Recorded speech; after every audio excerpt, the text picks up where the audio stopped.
Hello learners, welcome to my YouTube channel to the point learning. आज मैं आपके साथ क्लास 12 बिजनेस स्टडी में फाइनेंशियल मार्केट से रिलेटेड नेक्स्ट टॉपिक डिस्कस करने जा रही हूँ, जो कि है फंक्शंस ऑफ सेबी।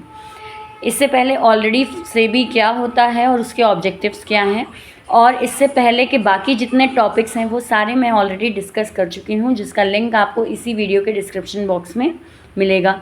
तो आज जिस टॉपिक को हम स्टार्ट करने जा रहे हैं वो है functions of SEBI. So start करते हैं।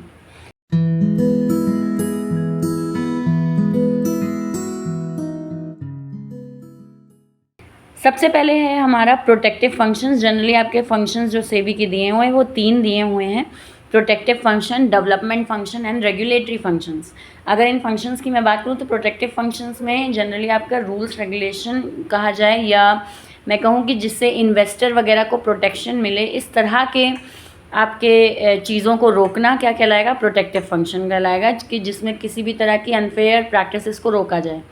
डेवलपमेंट फंक्शंस का मतलब हो जाता है कि किसी भी तरह सेबी की तरफ से स्टॉक एक्सचेंजेस को डेवलप किया जाए और ज़्यादा इम्प्रोवाइज किया जाए, तो वो चीज़ हो जाती है डेवलपमेंटल फंक्शन। जिसमें जैसे पुराने समय में आपका जो स्टॉक एक्सचेंज में डीलिंग होती थी वो ऑफलाइन होती थी, और अब वो ऑनलाइन वे में होती है, डीमेटीरियलाइजेशन एंड ऑल, तो वो डेवलपमेंटल फंक्शन कहलाएगा। और रेगुलेटरी फंक्शंस का मतलब होता है प्रीस्क्राइब रूल्स एंड रेगुलेशंस, जो कि आपके सारे स्टॉक एक्सचेंज को फॉलो करने चाहिए, चाहे वो ब्रोकर हो, चाहे इन्वेस्टर हो, और या फिर आपकी कंपनीज हो। तो उनसे रिगार्डिंग जो चीज़ें दी हैं वो रेगुलेटरी फंक्शन में दी हैं। तो आज इस वीडियो में हम जो पढ़ रहे हैं वो प्रोटेक्टिव फंक्शंस के बारे में है। These functions are perform by SEBI to protect the interest of investor. Generally ध्यान होता है कि इन्वेस्टर का जो इंटरेस्ट है वो सेव रहे, यानी कि उसका इन्वेस्टमेंट सही जगह हो सके, उसके पैसों का इन्वेस्टमेंट सही जगह हो सके, किसी तरह की चीटिंग ना हो इन्वेस्टर से। तो ये चीज़ आपका जनरली प्रोटेक्टिव फंक्शन को बनाता है। इन्वेस्टर्स वो होते हैं जो कि शेयर्स वगैरह को खरीद कर कंपनी में पैसा लगा रहे हैं, तो उन्हें हम इन्वेस्टर्स कहते हैं। सो इसमें आपके पॉइंट्स हैं। पहला, check a price rigging. Check a price rigging का मतलब हो जाता है to manipulating the prices of securities, यानी जानबूझकर सिक्योरिटीज़ के जो प्राइसेस हैं या शेयर्स वगैरह के जो प्राइसेस हैं उन्हें राइज़ या फिर बहुत ही फॉल में दिखा देना उनके प्राइसेस को, केवल इन्वेस्टर्स को मैनिपुलेट करने के लिए, उन्हें भ्रमित करने के लिए काम किया जाए कि प्राइसेस को बहुत हाई या बहुत लो दिखाया जाए, जिससे उसके बाइंग और सेलिंग पे इफ़ेक्ट पड़े। तो ये चीज़ क्या है आपकी, ये ऑब्जेक्टिव मेन इसका पीछे रहता है कि बहुत ज़्यादा इन्फ्लेशन, यानी बहुत ज़्यादा हम हाई प्राइस दिखा दें, या बहुत ज़्यादा डिप्रेसिंग प्राइस दिखा दें, या डिप्रेसिंग पीरियड दिखा दें मार्केट प्राइस मार्केट में, आपके स्टॉक मार्केट में। जनरली ये काम कुछ ही समय के लिए किया जाए कि एकदम से हाई दिखा दे फिर वापस नॉर्मलाइज कर दिया गया प्राइस को, तो वो चीज़ क्या कहलाती है? आपकी प्राइस रिगिंग कहलाती है। देखिए, बहुत ज़्यादा पैनिक सिचुएशन दिखा देना है स्टॉक मार्केट में, चाहे हाई प्राइस को लेकर चाहे लो प्राइस को लेकर, तो ये चीज़ क्या है? ये एक आप मैनिपुलेट कर रहे हैं, आप अपने इन्वेस्टर के साथ एक तरह की चीटिंग कर रहे हैं कि उसको हाई प्राइस दिखा दिया तो उसने जल्दी जल्दी अपने शेयर्स को बेचना शुरू कर दिया, या आपने लो प्राइस दिखा दिया मैनिपुलेट करके और कंपनी के शेयर्स एकदम से बिकना शुरू हो गए। तो इस चीज़ को गलत प्रैक्टिस मानता है सेबी और इसी को प्रोहिबिट करता है। So check a price rigging, कि इस तरह की प्राइस रिगिंग ना होने पाए इन्वेस्टर्स के साथ। देन है second, it prohibits insider trading. Insider trading का मतलब क्या हो जाता है? पहले हम समझते हैं इनसाइडर क्या होता है। इनसाइडर वो पर्सन होता है जो कि कंपनी का एक इम्पॉर्टेंट पार्ट है, जिसके पास इंटरनल इन्फॉर्मेशंस होती हैं, चाहे वो डायरेक्टर हो या प्रमोटर हो। जब वो इन इंटरनल इन्फॉर्मेशंस का या सेंसिटिव इन्फॉर्मेशंस को regarding securities, price of securities से रिगार्डिंग जो सेंसिटिव इन्फॉर्मेशंस हैं उनको बाहर लीक कर दे, अपने रिलेटिव्स में लीक कर दे, और जिसकी वजह से आपके शेयर्स के प्राइस फॉल या फिर राइज़ होना शुरू हो जाएं, या एकदम से शेयर्स बिक जाएं, या कंपनी को फ़ायदा हो जाए, तो ये चीज़ क्या कहलाती है? Insider trading. यानी कि जो आपके ऑर्गेनाइजेशन में अंदर के लोग हैं उन्होंने अंदर ही अंदर कोई बात लीक की, जिसकी वजह से एक पर्टिकुलर ग्रुप ऑफ पर्सन ने उस कंपनी के शेयर्स खरीद लिए, या उन्हीं कुछ लोगों ने शेयर्स बेच लिए। ये चीज़ क्या कहलाती है? Insider trading. कि शेयर्स बाहर मार्केट में गए नहीं, बाहर उतने अच्छे से बिके नहीं, बाकी इन्वेस्टर्स को मौका मिला नहीं, आपने अब अंदर ही अंदर कुछ ही इन्वेस्टर्स को, अपने जानने वाले इन्वेस्टर्स को ये फ़ायदा दिया, और जिसकी वजह से ये बाहर जो आपके जितने इन्वेस्टर्स हैं उनको ये मौका ही नहीं मिला कि वो आपके शेयर्स वगैरह को इवैल्यूएट करें। तो ये चीज़ आपकी इनसाइडर ट्रेडिंग कहलाती है। This information is not available to people at large. कुछ ऐसी इन्फॉर्मेशंस को लीक करना जो कि बाहरी लोगों को नहीं पता है, तो आप इनसाइडर हैं, इस बात का प्रिविलेज यानी फ़ायदा उठा के आप क्या करें कि कंपनी के अंदर की इन्फॉर्मेशन आप बाहर लीक कर दें केवल प्रॉफिट कमाने के लिए, then it is known as insider trading. Example से समझते हैं। The directors of a company may know that company will issue bonus shares. जो कंपनी के डायरेक्टर हैं उन्हें मालूम है कि जल्दी ही कंपनी जो है वो बोनस शेयर्स इशू करने वाली है अपने शेयर होल्डर्स को, यानी एक्स्ट्रा शेयर्स इशू करने वाली है साल के एंड में, ठीक।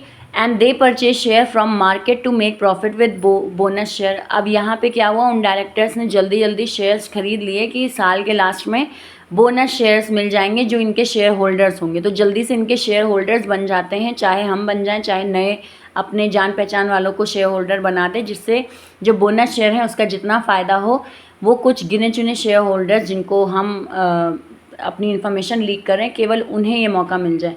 तो ये सिचुएशन को हम इनसाइडर ट्रेडिंग कहते हैं। ये एक तरीके से आपका फ्रॉडुलेंट एक्टिविटी है कि जो आपके इनसाइडर्स हैं उनको आपने इन्फॉर्मेशन दी और जो बाहर पूरी जनरल पब्लिक है जो आपके शेयर्स को ख़रीदने के लिए वेट कर रही है या जो बाहर के इन्वेस्टर्स हैं उनको ये मौका मिला ही नहीं, आपने कुछ ही लोगों के बीच अपने शेयर्स को रिस्ट्रिक्ट कर दिया। तो ये चीज़ क्या है, आपकी इनसाइडर ट्रेडिंग कहलाती है, जो कि सेबी प्रोहिबिट करता है। नेक्स्ट है आपका SEBI prohibits fraudulent and unfair trade practices. कुछ fraudulent and unfair trade practices को कंट्रोल करने का काम करता है, जैसे आपका does not allow the companies to make misleading statements. जितनी भी स्टेटमेंट्स हैं, चाहे वो शेयर से रिलेटेड हों, चाहे वो कंपनी की ग्रोथ से रिलेटेड हों, जो कि एक इन्वेस्टर को जाननी चाहिए, तो ऐसी मिसलीडिंग स्टेटमेंट्स को रोकना, इन पर रिस्ट्रिक्शंस लगाने का काम सेबी करता है। टू इंड्यूस दी सेल, जिससे सेल या परचेज पर कोई असर पड़े, कोई ऐसी स्टेटमेंट कंपनी मिसलीडिंग इन्फॉर्मेशन या झूठी इन्फॉर्मेशन डाल रही है, तो इस चीज़ को रिस्ट्रिक्ट करना। Then SEBI undertake steps to educate investors so that they are able to evaluate securities of various companies. Educate भी करता है यहाँ पे जो सेबी है, वो अपने इन्वेस्टर्स को इन्फॉर्मेशंस प्रोवाइड कराता रहता है, अपडेट्स प्रोवाइड कराता रहता है, ताकि कोई भी इन्वेस्टर जो है वो उसके साथ किसी भी तरह की चीटिंग ना हो पाए। Next, SEBI promote fair practices and code of conduct. एक कोड ऑफ कंडक्ट या फेयर प्रैक्टिसेस कही जाए तो वो भी फॉलो करता है सेबी, जिसमें आता है कि has issued guidelines to protect interest of debenture holders, जिसमें कुछ गाइडलाइंस लिखी हुई हैं रिगार्डिंग डिबेंचर होल्डर्स, जिससे डिबेंचर होल्डर्स के साथ किसी भी तरह की चीटिंग या अनफेयर ट्रेड प्रैक्टिसेस ना हो पाएँ, तो उन गाइडलाइंस को भी फॉलो करवाना। Then SEBI is empowered to investigate cases of insider trading. साथ ही साथ इनसाइडर ट्रेडिंग के केसेस को देखना, उससे कंट्रोल करना क्या कहलाता है आपका एम्पावर्ड इन्वेस्टिगेट करना कि इनसाइडर ट्रेडिंग तो नहीं है, और अगर है तो उस पर फ़ाइन लगाना या जेल में इम्प्रिजनमेंट देना। तो ये चीज़ें भी ये कार्रवाई करती है SEBI. Then SEBI has stop the practice of making preferential allotment of shares unrelated to market prices. Market prices से रिलेटेड किसी भी तरह के अलॉटमेंट्स को रोकना। Practice of making preferential allotment, यानी शेयर अभी बिके भी नहीं है, आपने पहले ही उसे अलॉट कर दिया, यानी कुछ ही लोगों को दे दिया। तो ये चीज़ क्या है, ये मार्केट प्राइस पे आपने उन्हें अनरिलेटेड टू मार्केट प्राइस, यानी उनका फ़ायदा करने के लिए आपने मार्केट प्राइस नहीं अपने प्राइवेट प्राइस सेट किए और उनको शेयर्स दे दिए, अलॉट कर दिए। तो इस तरह की भी एक्टिविटी को रोकना, क्योंकि जब आप स्टॉक एक्सचेंज पहुंच जाते हैं अपने शेयर्स को इशू करने, तो यानी कि अब आपको जो भी प्राइस वगैरह कंट्रोल होगा वो आपके पूरे मार्केट के हिसाब से और आपकी गुडविल वगैरह के हिसाब से ही इशू होगा। उस केस में आप कोई एक्स्ट्रा प्राइस या आर्टिफिशियल प्राइस सेट करके अपने शेयर्स को नहीं बेच सकते। तो इस तरह की एक्टिविटीज़ को रोकना, ये भी आपका प्रोटेक्टिव फंक्शंस में आता है। तो ये सारे के सारे आपके प्रोटेक्टिव फंक्शन से रिलेटेड क्या क्या काम करती है सेबी, वो आज हमने डिस्कस किया, जिसमें जो मेन इंपॉर्टेंट है आपके एग्जाम पॉइंट ऑफ व्यू से वो है checking a price rigging and prohibits insider trading. Generally in terms से रिलेटेड आपकी केस स्टडी आती है कि केस स्टडी दे देंगे और आपको फाइंड आउट करना होगा कि प्राइस रिगिंग हो रहा है या इनसाइडर ट्रेडिंग हो रहा है।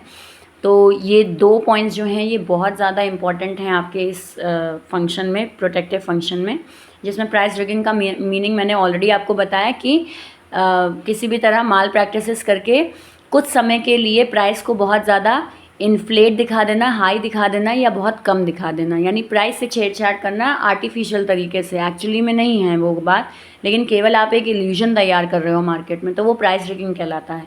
और इनसाइडर ट्रेडिंग का मतलब है कि जो कंपनी के इनसाइडर्स हैं वो केवल कुछ रिलेटिव्स को या कुछ चुनिंदा लोगों को अपने शेयर्स वगैरह से रिगार्डिंग इन्फॉर्मेशन लीक कर दें जिसका फ़ायदा कंपनी को हो रहा है और ये शेयर्स का फ़ायदा बाकियों को, आउटसाइडर्स को नहीं मिल रहा, तो वो चीज़ क्या हो जाती है, इनसाइडर ट्रेडिंग।